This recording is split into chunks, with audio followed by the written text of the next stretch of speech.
Hello, everyone, and welcome to ESG Matters, daily updates from Japan. I'm Amy, and today's spotlight is on a growing trend shaping Japan's sustainable finance landscape. Did you know that 90% of ESG-linked loans in Japan now come from regional banks? That's right, not the mega banks, but smaller, local financial institutions are leading issuance in sustainability-linked lending. So, who are they? Let's dive in. These loans, called sustainability-linked loans, or SLLs, tie a company's borrowing terms to its ability to meet environmental or social goals. Think of it as a green loan with accountability built in. In 2024, Japan saw over 1,000 of these SLLs issued, and more than 90% came from regional banks. Among them, one name is prominent: Chiba Bank. It has issued over 640 SLLs, making it Japan's most active lender in this space.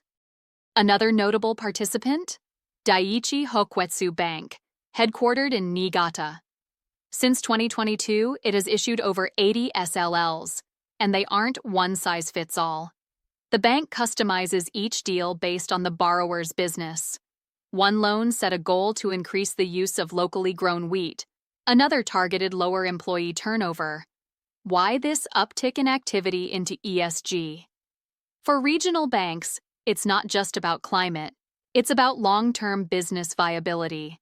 With shrinking populations and stagnant local economies, these banks are turning to ESG finance to support regional development, backing small businesses that are vital to local economies. They're not doing it alone. Banks are teaming up. Through the Tsubasa Alliance, a network of 10 regional banks including Chiba and Chugoku Bank, lenders are co-developing ESG products and jointly issuing SLLs across prefectural borders.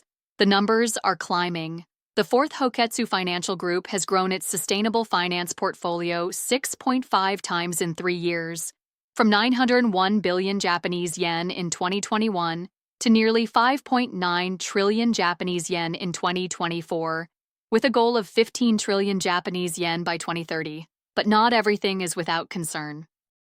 There are growing concerns about impact washing, cases where non-specific ESG targets are applied without meaningful change. Experts warn that if every borrower gets the same goals, the actual impact is reduced. The solution? Banks and borrowers need real dialogue, tailored goals, and transparent measurement. That's the only way to ensure these loans contribute to measurable outcomes. So, to answer the question, who are the banks behind 90% of ESG loans in Japan? They're not Tokyo's giants.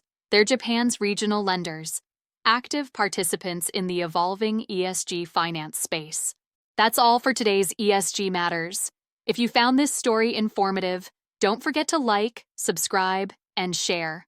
We'll be back tomorrow with more updates from the front lines of sustainability in Japan. Thanks for watching.